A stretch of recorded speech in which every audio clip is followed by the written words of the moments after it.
Hello and welcome to session 1 of this course.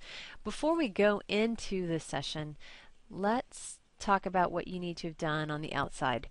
Be sure that you're paying attention to the things going on in this news feed. For example, I just posted an announcement about the course plan, which is in session 1, but if there is one key administrative takeaway you take from the session 1, the course plan might be the best thing that you take away in terms of like how you manage your time and how you plan for and think about this semester. So do watch the news feed. That's an important message. I wouldn't put it there if I didn't think it was important. Same with this one. If you have any doubt about how you're accessing things, I do recommend the Chrome browser. You need to have checked that out. Make sure you're using multiple browsers so you can see everything you need to see and access everything you need to access in the course.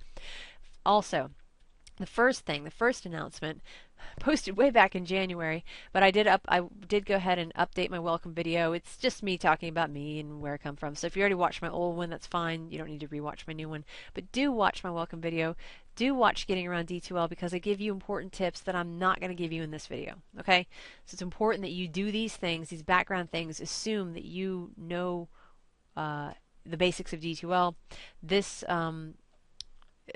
section on do you feel lost, etc., is all about giving you access to tutorials you need to work in this environment. So I'm about to go over here into content, but first I want to show you something that I just started using this semester. Dr. Mary Beth Sloan, some of you may know her, or some of you may be lucky enough to take a class with her eventually.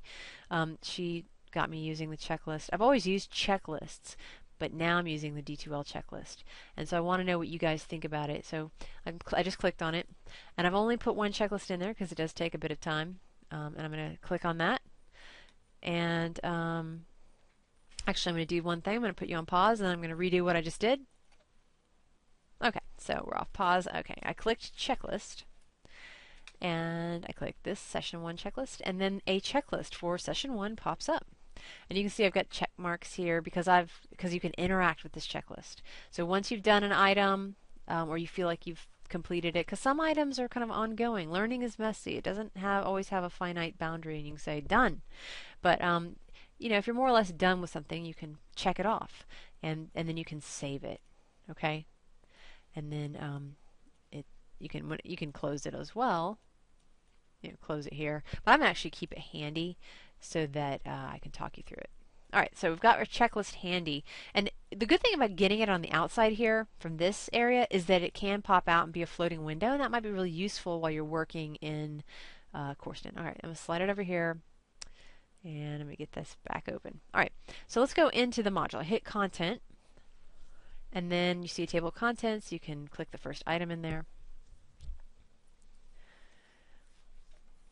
And you should see a YouTube video up here.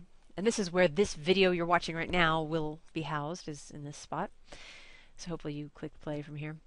Okay, so old checklists were done on wiki pages, so you may see me keep using the old ones. Maybe it's hard for me to let go of the way I used to do things, but I'm not quite ready to turn it over to the interactive CourseDin checklist. But let's click it just so you can see it's also there. So the same thing that I have floating is also, I'm going to try to always embed it inside of the module itself. Okay? So you just have it in multiple places. These two things are always going to be the same thing. This session checklist and this one's just displayed differently. This is where it's easier for me to type it. It's much harder to get it onto this interactive tool, but it's worth it. Alright, so in this module, what are you doing? You want to read the syllabus. It's got some exciting information in it, exciting policies about things like how you can, turn in work late, things like that. So policies about flexibility that you might need or want in the class. That's just one example. So check that out. What else? The course plan, like I told you earlier in this video, most important administrative document in this whole, honestly, in the whole class. I think it's more important than the syllabus. Because policies, all that stuff can be kind of negotiated. But course plan is all about your deadlines, your big picture view of deadlines. So I'll just take one quick side trip to look at that. I'm not going to go over what it is because if you watch the other video and you watch this video, why the course plan is so important, how to use it, then you'll know how to use it. I'm not going to teach you how to do that here. You need to do that separately. But I will say this session goes from Monday, August 26th to Sunday, September 8th. These are the things that you want to have achieved by the end, by September 8th at 11:59 p.m. I'll hop out very quickly. If you look on the course calendar, you will hopefully see it also echoes what that course plan is saying. So I try to provide information in multiple ways. The risk with that is that I might contradict myself or make a mistake. The more I'm putting information in different spots, first of all, the longer it takes, but also the more likely I am to make a mistake. But as you can see, we've got some dates here. You guys are in blue. Like, one of the things you want to do is do an initial post in the intro discussion. You want to finish up the session 1 activities by September 8th, 2013. So this will echo, the calendar in D2L will echo what the course plan is saying. All right, so back into the content module. Let's talk about what we're doing in this module so I can let you guys get on with your assignment, with the things that you're going to be working on. Do just kind of read through these items here. Put your contact info into the contact form. Use the course questions and answers board. Hopefully that thing isn't piling up with too many questions right now, because I think the way I opened the class this semester was a little chaotic, and so there may be 10 questions in there. I need to go check it out. And you guys are welcome to answer questions in there. All right, orientation-related tasks. These are your to-dos. Well, yes, they are some to-dos. Read about D2L and CourseDen. If you don't know about it, if you've never used it, this will give you access to tutorials. If you read the syllabus and you decide you need a USB webcam, you can read this. But again, if you read the syllabus, you'll find that you're not required to have one. All right, session 1 discussion. How do you do? Go ahead and get that done. The first post is due the second Thursday of the module. It's a 2-week module, so there's 2 Thursdays. So again, the first post is due the second Thursday. So about 10 days into the module, that first post is due, and then the 14th day of the module, the final posts are due. That's where you get to introduce yourself, and I get to learn about you guys. And then the assignment, your D2L profile, just get that updated so we can see it from the class list. The teacher welcome video is an actual assignment related to the topic of this class, technology integration. You know how particularly in elementary grades, grades pre-K through 5th or 6th, 5th maybe, teachers often mail a letter home to students in the summer preceding that first day of school, kind of talking about open house and what this year is going to be like, and welcome, and I look forward to working with you, and I am a professional, and they're trying to convey a lot of things in that welcome letter. Well, the teacher welcome video plan is you drafting out a plan to deliver a welcome message to your students, but instead of using the traditional letter format, you're going to be doing it through a video. And this kind of thing can be used in the traditional classroom. You can still send out a welcome video. As schools become increasingly wired, you can send out, this could be done in a virtual setting. Some of you will work virtually, at least at some point in your career you will teach an online class, and some of you, if not many, will teach blended classes, and there's just other reasons, there's other applications. So maybe you don't literally feel like you need to make a teacher welcome video that's in a video format, but this is a communication, it's a professional communication, so there's a lot of different things going into this. In this module, you do not make a video. In this module, you just make a plan, a piece of paper, basically, that you're going to upload to the Dropbox. Okay?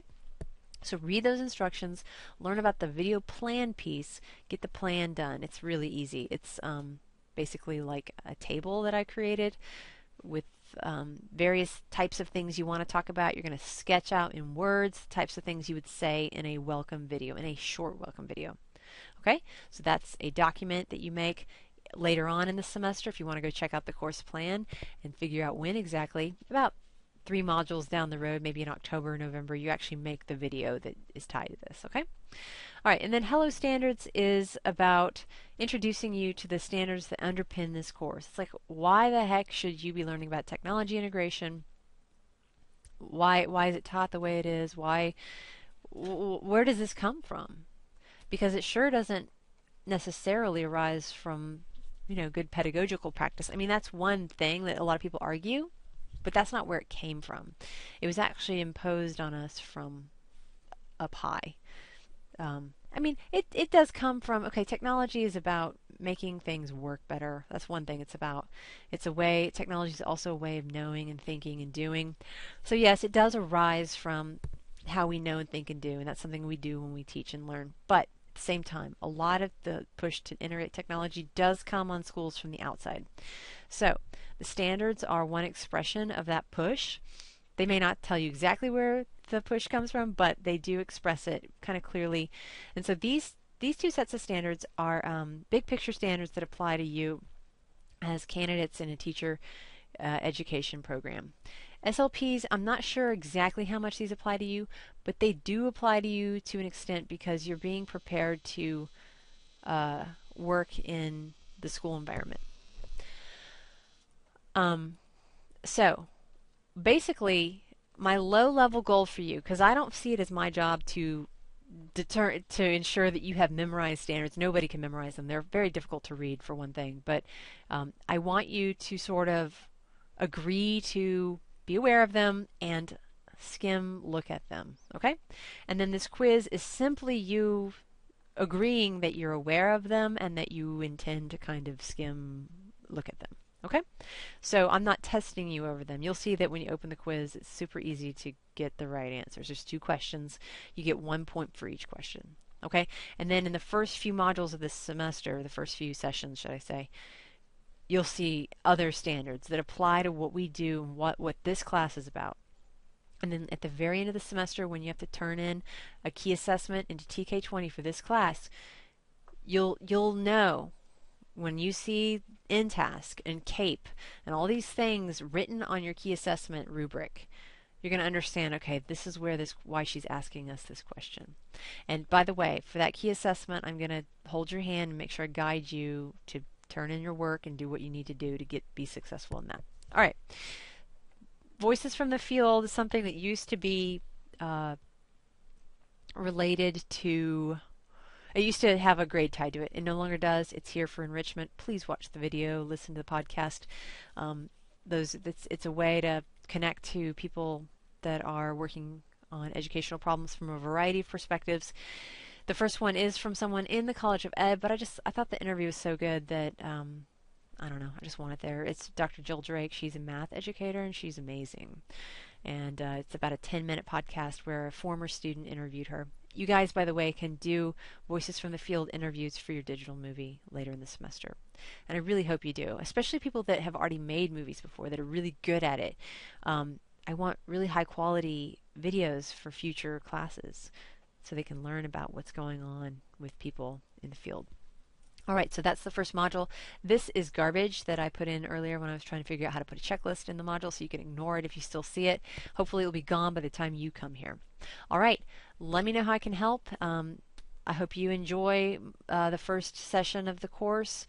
It's not too hard. It's not too easy. I think it's just right for the first module, and then we kind of start accelerating and deepening as we move forward from here. So welcome to the class, and let's get to work.